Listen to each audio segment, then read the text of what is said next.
Si vous venez d'ouvrir cette vidéo, écoutez attentivement ce que je vais vous dire. Ce n'est pas un hasard si vous êtes ici. Aujourd'hui, je ressens le besoin impérieux de vous confier quelque chose que Dieu a mis dans mon cœur avec une urgence que je n'avais jamais ressentie auparavant. Le titre n'est ni exagéré ni sensationnaliste et je ne suis pas là pour effrayer qui que ce soit. Je suis ici parce que Dieu m'a parlé clairement. Quelque chose de pire que la Covid-19 arrivera en 2026. Et quand il parle, j'obéis. Avant de continuer, écrivez dans les commentaires « D'où regardez-vous ? Je veux prier pour vous et votre famille ». Ce message n'est pas qu'une simple information, c'est une préparation. Et si vous... Ce qu'il m'a montré n'était pas de la lumière. J'ai vu des choses qui m'ont profondément touché, des choses qui m'ont poussé à tout arrêter et à demander « Seigneur, que veux-tu que je fasse ?» Et la réponse fut simple et directe. Avertissez, préparez, éveillez-vous. Je m'appelle Raphaël et ce que je vais vous raconter s'est passé alors que je priais seul dans ma chambre, cherchant à comprendre ce que Dieu voulait me révéler concernant les années à venir. Je n'attendais aucune vision, ni rien d'extraordinaire, mais je sentais au fond de moi que j'avais besoin de quelques minutes de silence pour simplement écouter. C'est à ce moment précis que j'ai perçu une clarté nouvelle, comme si mes pensées étaient interrompues par une force qui me dépassait. J'ai eu l'impression que Dieu voulait m'avertir de quelque chose de grave, quelque chose qui pourrait toucher des millions de personnes dans le monde. J'ai pris une profonde inspiration, j'ai gardé les yeux fermés et je me suis laissé guider. C'est alors que tout a commencé. La première phrase qui m'est venue à l'esprit a été « Sois attentif ».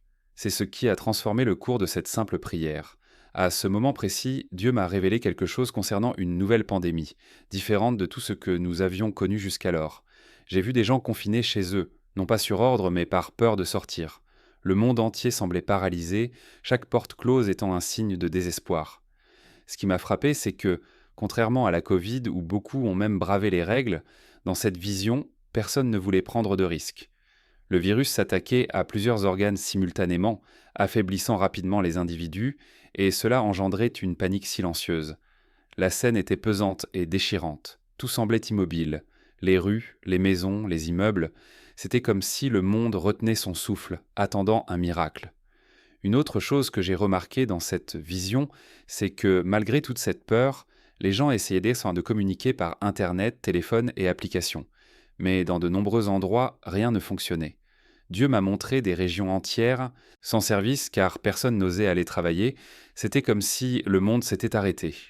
J'ai ressenti une oppression à la poitrine en voyant des familles essayer de parler à leurs proches, en vain. C'était ce mélange de détresse et d'impuissance dont le simple souvenir est douloureux. Et en même temps, j'ai compris que cette vision n'était pas là pour me désespérer, mais pour me faire saisir la gravité de ce qui se révélait. Ces pannes de communication montraient à quel point les gens étaient isolés et combien le monde était mal préparé à une telle catastrophe.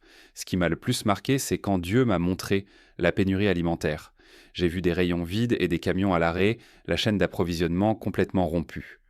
Tout semblait s'être figé d'un coup. Les gens ne sortaient même plus de chez eux, et ceux qui travaillaient dans les transports n'osaient pas mettre le nez dehors.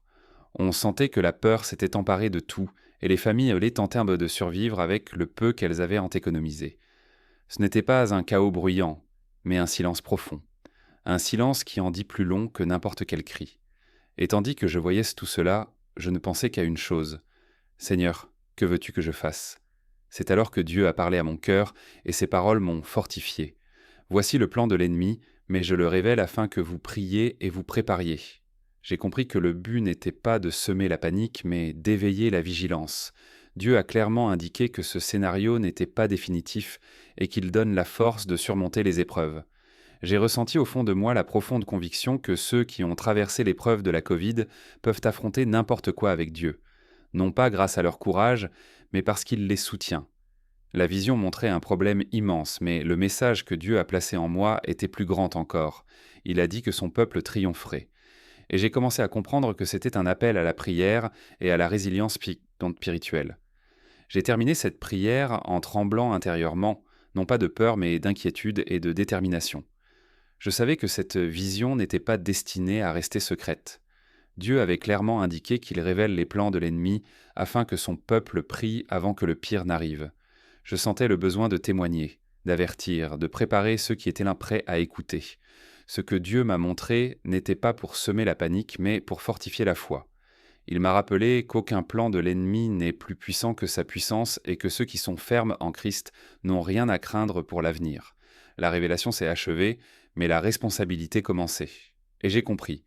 Dieu me faisait confiance pour avertir, préparer et fortifier les autres. Après cette vision, j'ai passé quelques jours à essayer de comprendre tout ce qui s'était passé.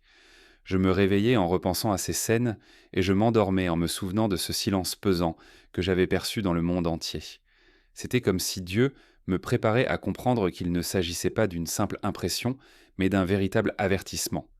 À plusieurs reprises, j'ai tenté de l'ignorer, me disant que ce n'était peut-être qu'une inquiétude exagérée, mais chaque fois que j'essayais de la mettre de côté, quelque chose en moi me ramenait à la réalité. C'était comme si Dieu répétait « Je te l'ai montré pour que tu ne l'ignores pas ». Alors j'ai recommencé à prier, cette fois pour demander une confirmation. Et c'est alors que des détails supplémentaires ont commencé à se former dans mon esprit, des détails que je n'avais pas pleinement remarqués au début. Ce qui m'a le plus frappé, c'est de réaliser que, malgré la gravité de la situation, Dieu n'a pas montré un chaos incontrôlable. Il m'a montré un monde silencieux, presque immobile, comme paralysé par la peur. Et cela m'a fait comprendre que l'ennemi agit toujours en semant la panique et l'isolement. J'ai vu des gens vouloir parler à leur famille et ne pas le pouvoir, j'ai vu des connexions se couper, j'ai vu des systèmes entiers s'effondrer par manque de maintenance. Ce scénario ne montrait pas seulement un virus, mais l'effondrement de quelque chose de plus grand, la structure qui permet la communication entre les personnes.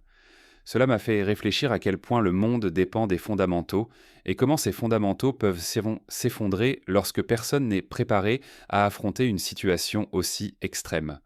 Alors que je continuais à prier, Dieu m'a rappelé que les pandémies ne viennent pas de lui. Il nous permet de voir le plan de l'ennemi afin que nous puissions prier avant qu'il ne se produise.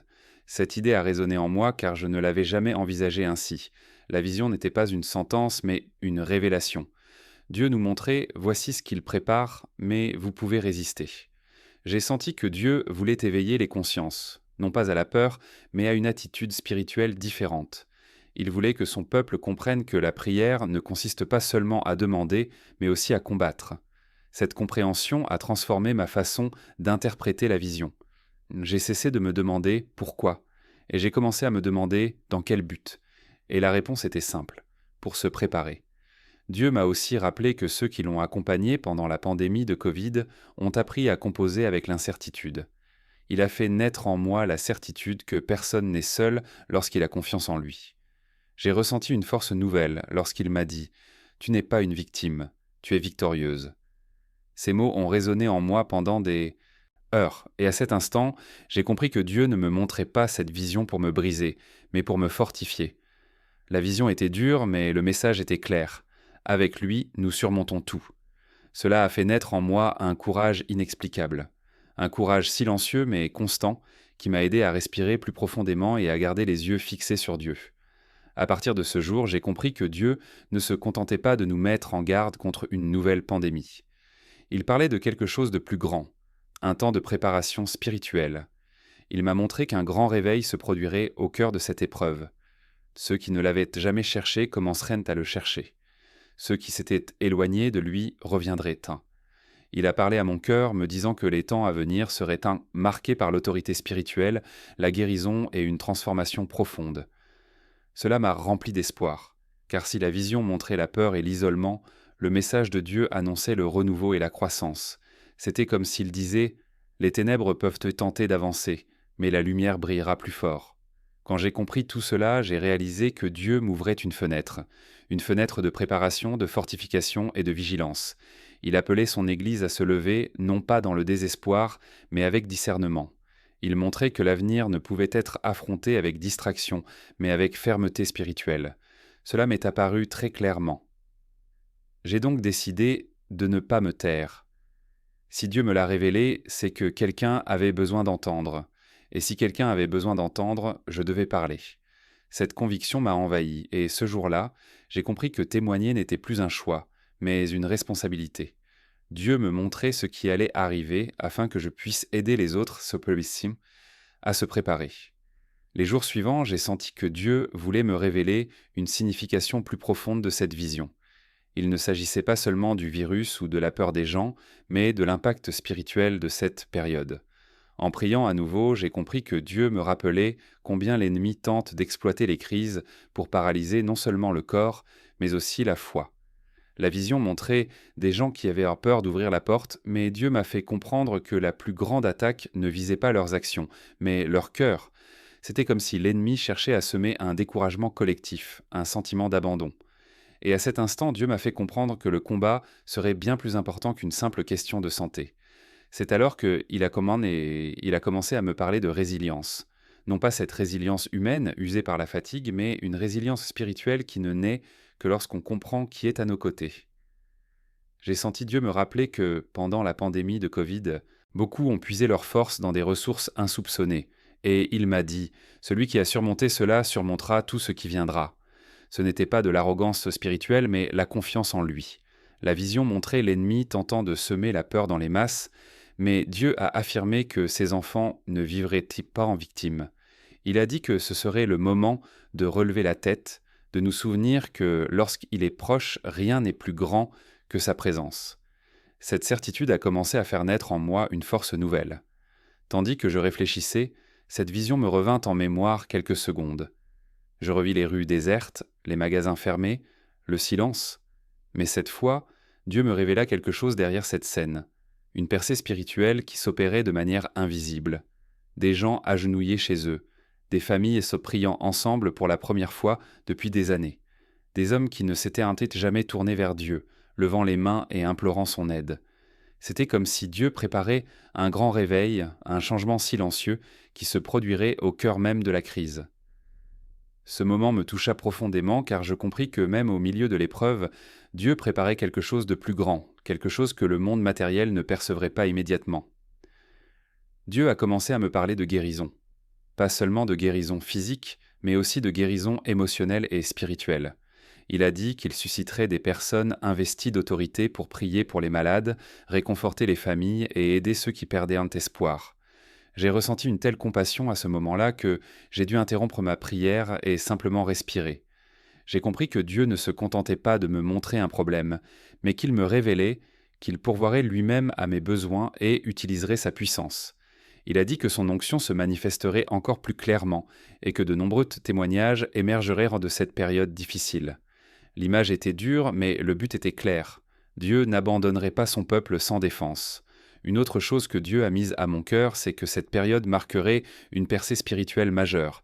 Il a parlé de joutes brisées, de personnes libérées de leurs anciennes peurs, d'une foi restaurée, dans des foyers où régnait auparavant une froideur spirituelle. J'avais le sentiment qu'il m'ouvrait l'esprit pour que je comprenne que l'ennemi pouvait tenter de m'arrêter, mais qu'il ne l'emporterait jamais. À chaque parole, j'étais de plus en plus convaincu que cette vision n'était pas une annonce de destruction, mais de préparation. Dieu montrait que lorsqu'une attaque survient, il a déjà préparé la contre-attaque spirituelle, et cela m'a apporté une paix qui dépassait toute explication humaine, mais qui emplissait mon cœur d'une profonde conviction. Après cette prise de conscience, quelque chose a changé en moi. Ce n'était plus seulement une vision, mais une mission que Dieu avait confiée à mes mains. Il m'a montré le problème, mais aussi la solution. Il a révélé les ténèbres, mais aussi la lumière. Et la lumière triomphe toujours. Dès cet instant, j'ai compris que je devais rester attentif à chaque détail que Dieu me révélait, car il ne s'agissait pas de moi. Il s'agissait de préparer les gens à tenir bon. Il s'agissait de rappeler au peuple de Dieu qu'il n'avait rien perdu de son contrôle. Et ce jour-là, pour la première fois, j'ai compris que la vision n'était que le commencement. Dieu avait encore beaucoup à me révéler. Avant de poursuivre avec ce que Dieu m'a révélé, j'aimerais vous adresser une simple demande, à vous qui êtes ici avec moi. Laissez un commentaire ci-dessous. D'où regardez-vous cette vidéo? Cela pourrait être votre ville, votre région, votre pays.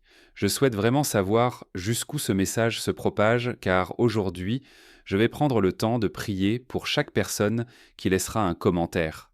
Que vous regardiez cette vidéo depuis le Brésil, le Portugal, les États-Unis ou n'importe où ailleurs dans le monde, peu importe.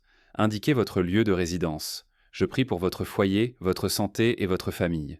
Je prie également pour que Dieu vous donne le discernement nécessaire pour comprendre chaque aspect de cette révélation. Maintenant que je sais que vous êtes avec moi, je peux vous révéler la suite de cette vision initiale. Après ce puissant moment de prière, Dieu m'a montré quelque chose qui m'a profondément marqué. La vision est revenue, mais cette fois, il m'a fait prêter attention aux émotions des gens. Ce n'était pas seulement la peur de quitter son foyer, c'était la peur de ne plus rien maîtriser. Des personnes qui avaient toujours été fortes étaient affaiblies. Des personnes qui avaient toujours été en sécurité étaient maintenant désorientées. Et Dieu m'a montré cela, non pas pour condamner qui que ce soit, mais pour me révéler que le cœur des gens serait la cible principale de cette prochaine bataille. Ce ne serait pas seulement une attaque physique, mais aussi émotionnelle et spirituelle. L'ennemi voulait se servir de ce sentiment d'abandon pour briser la foi. Mais à ce moment précis, Dieu m'a dit qu'il susciterait des personnes fortes pour soutenir ceux qui vacillaient. Tandis que j'observais la situation, Dieu m'a montré des groupes de personnes priant chez elles. Certains priant seuls, d'autres en famille, d'autres encore en ligne, quand c'était encore possible. Et cela m'a profondément touché. C'était comme si, au milieu de la peur, un feu spirituel s'était allumé simultanément en divers endroits du monde. Ce n'était ni un mouvement organisé, ni un événement, ni une campagne d'une église. C'était quelque chose de spontané, né dans des foyers modestes, dans des quartiers ordinaires, dans des lieux insoupçonnés. Et Dieu m'a fait comprendre que ce réveil serait l'un des plus grands de l'histoire. Là où la peur cherchait à s'installer, il placerait la foi. Là où la solitude tentait de dominer, il manifesterait sa présence. Cela m'a donné de l'espoir. La vision s'est ensuite transformée en une scène de guérison. Dieu m'a montré des gens priant pour les malades chez eux, imposant les mains à d'autres avec une foi simple, sans technique, sans formule, juste en toute confiance. Et il a montré que beaucoup seraient guéris de cette manière. J'ai vu des gens reprendre des forces, des familles témoins de miracles, des voisins s'entraider, et Dieu m'a expliqué au fond de mon cœur que, même face à une pandémie aussi grave, il ne laisserait pas son onction disparaître. Au contraire, il répandrait la guérison précisément là où l'ennemi essayait de semer la mort. Cette scène m'a profondément touché car j'ai compris que Dieu montrait qu'il garde le contrôle de toute chose. Rien n'échappe à son pouvoir, pas même les temps de crise. Dieu m'a aussi montré des leaders spirituels qui se sont révélés de façon inattendue. Des gens simples, qui n'auraient-ils jamais imaginé prêcher ou enseigner, seraient appelés à exercer une autorité spirituelle. Dieu m'a murmuré que ce ne serait pas le temps des titres, mais celui du devoir. Il m'a montré des hommes et des femmes courageux, prêts à aider leurs voisins, leurs amis, leurs familles. J'ai vu des gens partager de la nourriture, la parole de Dieu et du réconfort. J'ai vu des maisons reconstruites au milieu de la tempête. J'ai vu la foi renaître chez ceux qui avaient en tout perdu. Et Dieu m'a dit « Je prépare un peuple fort ». Ces mots ont résonné en moi pendant des heures, me donnant la certitude que cette vision ne s'achevait pas dans la souffrance. Elle annonçait la restauration. Lorsque la vision de ce chapitre s'est achevée, je suis resté immobile quelques instants, prenant une profonde inspiration. Ce n'était pas un fardeau, mais une responsabilité. C'était comme si Dieu me disait « Je t'ai montré cela pour toucher les cœurs. C'est pourquoi je vous ai demandé de commenter d'où vous regardez. Je veux prier pour vous, car je sais que chaque détail que Dieu m'a révélé a un but. Il m'a montré l'attaque, mais aussi la riposte. Il m'a montré la peur, mais aussi la victoire. Il m'a montré les ténèbres, mais aussi la lumière qui allait au suivre. Et lorsque j'ai compris cela, j'ai réalisé que je n'avais qu'à obéir et continuer à partager ce qu'il m'avait révélé. Il y avait encore beaucoup à me révéler, et j'étais prête à poursuivre. Après avoir vu tout cela, je suis restée silencieuse quelques instants. Ce n'était pas de la peur, mais une prise de conscience. La conscience que ce que Dieu m'avait montré n'était pas destiné à semer la panique, mais à éveiller les consciences. Il m'a clairement fait comprendre que rien de tout cela n'est définitif, que rien ne le surprend et que tous les plans de l'ennemi sont révélés à l'avance afin que son peuple puisse se préparer.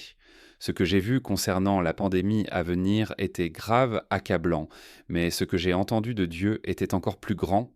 Mon peuple triomphera. Et c'est ce que je veux que vous reteniez de cette vidéo. Tu n'es pas seul et tu n'affronteras rien seul. Dieu est déjà à l'œuvre. Il prépare, protège et fortifie. Il agit toujours ainsi, toujours. Si ce message vous a interpellé, laissez un commentaire ci-dessous. D'où regardez-vous? Je souhaite prier pour votre vie, votre famille et votre santé. Je prie sincèrement pour chaque commentaire et je le fais en toute conscience devant Dieu. Maintenant, gardez ceci dans votre cœur. Préparez votre esprit, renforcez votre foi. Restez vigilant. Ne pas vivre dans la peur, mais vivre en pleine conscience. Dieu vous soutiendra à chaque étape du chemin. Que sa paix soit sur vous et votre famille. Reste fort.